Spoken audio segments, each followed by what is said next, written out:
بسم اللہ الرحمن الرحیم۔ میرے محترم بھائیو، دوستو، بزرگوں، گزشتہ درس میں زکوٰۃ دینے کے فوائد سے متعلق بیان ہوا تھا۔ آج کے درس میں انشاءاللہ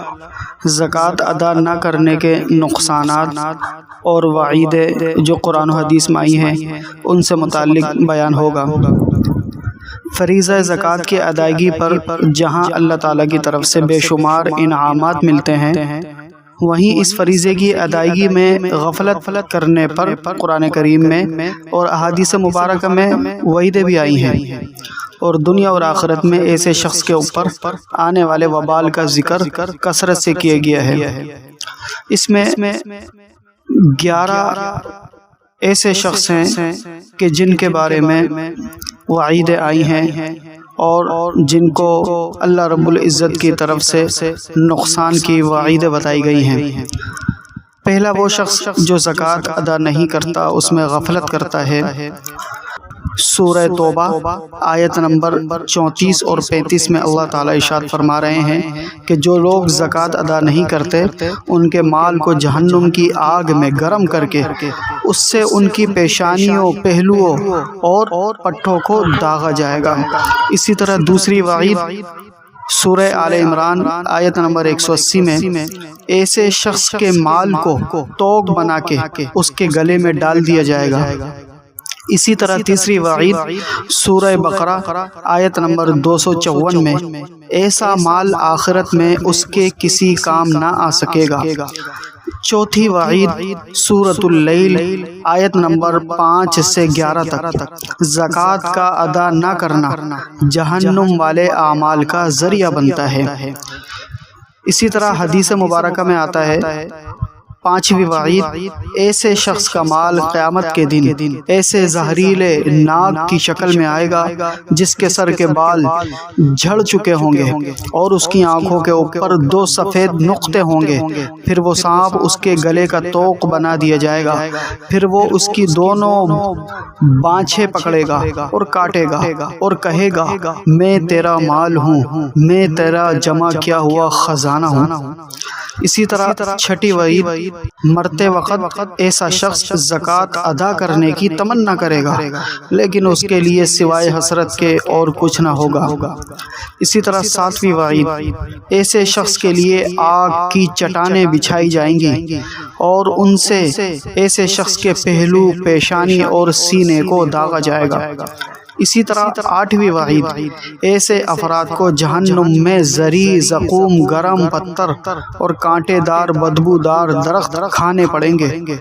9ویں وعید ایسے افراد سے قیامت کے دن حساب کتاب لینے میں بہت زیادہ سختی کی جائے گی۔ 10ویں وعید جب لوگ زکوٰۃ روک لیتے ہیں تو اس کے بدلے اللہ تعالیٰ ان سے بارشیں روک لیتے ہیں۔ 11ویں وعید جب کوئی قوم زکوٰۃ روک لیتی ہے تو اللہ تعالیٰ اس قوم کو قحط سالی میں مبتلا کر دیتے ہیں۔ تو زکوٰۃ ادا نہ کرنے سے مال میں کمی واقع نہیں ہوتی بلکہ مال بڑھتا ہے، پاک صاف ہو جاتا ہے۔ نبی اکرم صلی اللہ علیہ وسلم نے ارشاد فرمایا کہ میں 3 چیزوں پر قسم کھاتا ہوں اور تمہیں ایک اہم بات بتاتا ہوں، تم اسے یاد رکھنا۔ ارشاد فرمایا کہ کسی بندے کا مال زکوٰۃ صدقہ کرنے سے کم نہیں ہوتا۔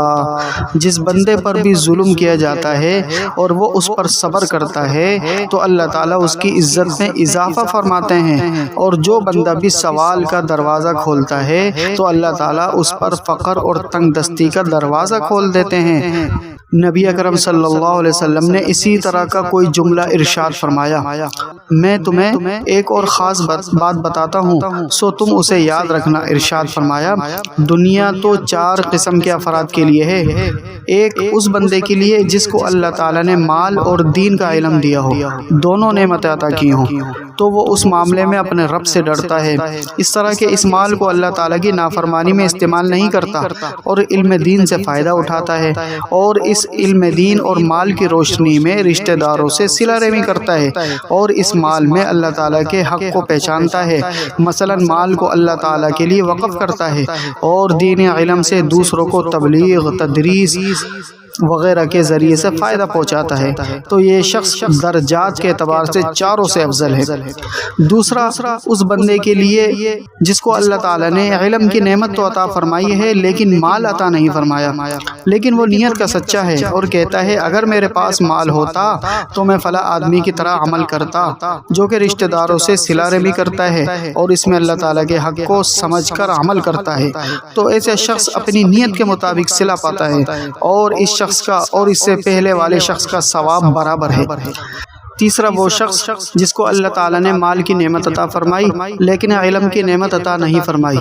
تو وہ علم کے بغیر اپنے مال کو خرچ کرنے میں اپنے رب سے نہیں ڈرتا اور نہ ہی اس مال سے صلہ رحمی کرتا ہے اور نہ ہی اس مال میں اللہ تعالیٰ کے حق کو سمجھتا ہے، تو درجات میں یہ سب سے بدتر بنتا ہے۔ چوتھا، وہ شخص جس کو اللہ تعالیٰ نے نہ تو مال کی نعمت عطا فرمائی اور نہ علم کی، تو وہ کہتا ہے کہ اگر میرے پاس مال ہوتا تو میں بھی اس مال کے سلسلے میں فلاں بندے کی طرح عمل کرتا جو اپنے مال کے خرچ کرنے میں اللہ سے نہیں ڈرتا اور نہ ہی صلہ رحمی کرتا ہے اور نہ ہی مال میں اللہ تعالیٰ کے حق کو سمجھتا ہے، تو یہ بندہ بھی اپنی نیت کے مطابق صلہ پاتا ہے، بس اس کا گناہ اور وبال اس پہلے شخص کے گناہ اور وبال کے مطابق ہی ہوتا ہے۔ زکوٰۃ کن افراد پر اور کن افراد کے لیے ہے تو انشاءاللہ اگلے درس میں ان احباب کو ذکر کیا جائے گا کہ کون سے احباب، کون سے لوگ ہیں کہ جو زکوٰۃ کے مستحق ہیں اور جن کو زکوٰۃ دینا جائز ہے۔ واللہ تعالی اعلم بالصواب۔ درس قرآن، درس حدیث، اصلاحی بیانات، فقہی مسائل اور وظائف کے لیے مفتی ابو بکر انصاری کے چینل کو سبسکرائب